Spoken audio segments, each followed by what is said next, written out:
मामलात होते हैं ना, ये हर आम बंदे के साथ नहीं होते, क्योंकि हर आम बंदे का हमजाद किसी काम का नहीं होता, ठीक है, जितना हमजाद किसी आमिल के मरने का होता है। अगर कोई आमिल हो, जब वो मर जाए, उसको जो दफनाया जाता है ना, उसके आमिल के हमजाद को जगाने के लिए जो शिकारी होते हैं ना, वो ढूंढ रहे होते हैं जगा सकते हैं। एक परहेजगार लोगों के अंदर तवज्जो होता है, तजद्दुदार, नेक नमाज़ी, उसके पाबंद, नमाज का पाबंद, हाँ जिक्र अस्कार का पाबंद, हाँ उसका भी अंदर तवज्जो होता है। हाँ, उसकी वजह होती है। उसकी वजह ये होती है कि उसने दुनिया में जिन चीज़ों पे रियाजत की हुई होती है ना, वो एक पूरी रूहानियत की सूरत इख्तियार कर लेती है, जो उसके हमजाद की हिफाजत करती है, उसके माविन और मददगार हो जाती है। आप सूरह मुज़म्मिल पढ़ रहे हो, आपने ज़िंदगी में सूरह मुज़म्मिल को अच्छा खासा पढ़ा है, इसको मुकम्मल कर लिया, यहाँ तक कि इसकी रूहानियत आपको हासिल हो गई। जब आपको रूहानियत इसकी हासिल हो गई ना, तो ये आपको मरने के बाद भी आपके काम आएगी। अभी आपको आपकी रूहानियत सिर्फ महसूस होती है, मरने के बाद जब वो आपके जिस्म से जुदा होती है, तो बाकायदा तौर पे वो उन्हीं जगहों पे मुहाफ़िज़ और मुआविन हो जाती है जहाँ पे वो आराम कर रहा होता है। अगर कोई हमजाद जगाने वाला कोई बुरी नीयत से किसी बुजुर्ग के मज़ार पे जाता है, हमजाद जगाने के लिए कब्रिस्तान जाता है, तो उल्टा उसको नुकसान होता है, उसको जूते पड़ते हैं। हाँ, लेकिन अगर कोई आमिल होता है, आम आमिल, यानी कि शैतानी काम करने वाला, सिफलीगर या काला जादू करने वाला, उसका हमजाद बड़ा कमाल का होता है इन शैतानों के लिए, शिकारियों के लिए। और जो ब्लैंक कर देते हैं, हैं? और जो बंदे को ब्लैंक कर देते हैं, हाँ, पहले मैं ये बात पूरी कर लूँ ना अपनी, वो किस तरह करते हैं, वो कैसे करते हैं, मैं वो भी तुम्हें बताता हूँ उसका तरीकेकार। मतलब हमजाद जगाने का तरीका नहीं बता रहा, हाँ, उसको बता रहा हूँ कि करते कैसे ये लोग जो शिकारी होते हैं। मैं एक हद तक ले जाता हूँ आपको।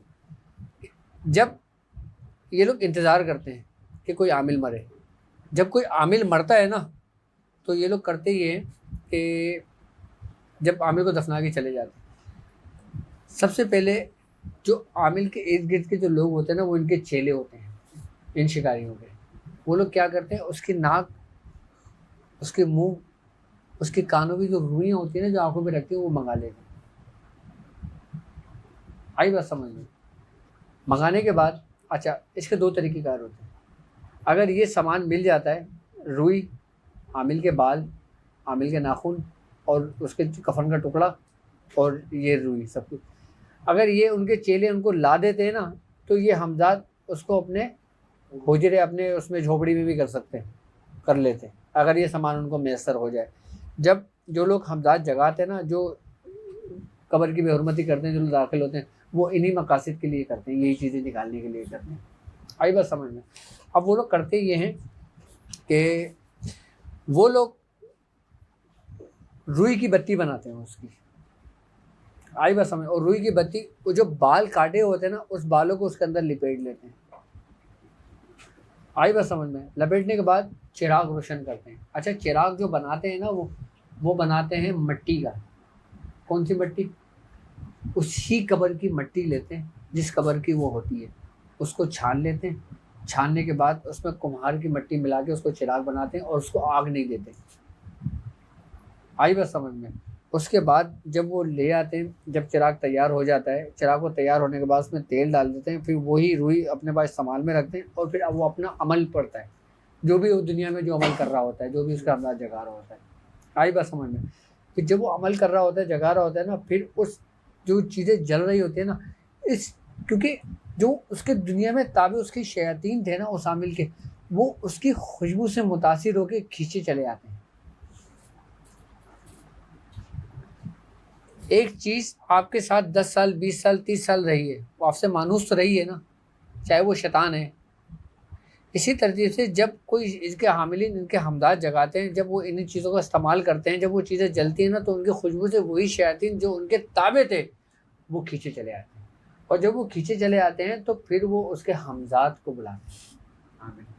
अच्छा, जब हमजाद की जो हाज़िरियाँ होती हैं ना, वो बाकायदा तौर पे उसी चिराग की लौ पर होती है। ये नहीं कि वो खोदेंगे, कब्र के अंदर जाएंगे, ऊपर से मिट्टी बंद कर देंगे, वो जी हमजाद जगा के ला रहे हैं, ऐसा नहीं होता। इसके बहुत तरीक़ेकार हैं, लेकिन अमूमन जो लोग करते हैं ज़्यादातर वो इसी तरतीब के साथ करते हैं जो शैतानों को करते हैं। ठीक है। अच्छा, हम मुसलमानों के अंदर एक बात है कि जब हम किसी अपने मुर्दे को दफनाते हैं तो हम मट्टी पढ़ के डालते हैं, वो इसी वजह से पढ़ के डालते हैं ताकि हमजाद उसके अंदर मदफून रहे और कोई शैतान उसको निकालने की कोशिश करे तो वो निकाल ना पाए। इसका मकसद ये होता इसका मकसद ये होता है, ज़ाहिरी मामलात की बात कर रहा हूँ, ताकि वो उस चीज़ में कैद हो जाती है। वरना पढ़ के डालने का क्या मकसद है? नहीं, तरीके हैं, इसके भी मकासद हैं बाकायदा, आम लोगों को नहीं पता। आम लोगों को नहीं पता है। है। इससे पहले वो लोग बात नहीं किया गया। वो पट्टी भाई आप पढ़ के क्यों डालोगे? आप बख्शिश की दुआ तो वैसे ही कर लेंगे ना। बाज लोग तो बोलेंगे मुझसे कमर की मट्टी गंदी हो गया।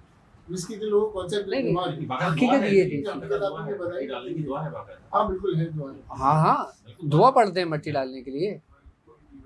हाँ, जिनको याद नहीं हो वो पढ़ के डाल देना। वो इसी वजह से कि अल्लाह रब्बुल इज़्ज़त उन शैतानों से इसको महफूज रखे अपने बंदे को, वजह यही होती है। अच्छा, ये तो हो गया हमजाद का चैप्टर, ये आपका जवाब है इसका, सही है। इसी तरतीब से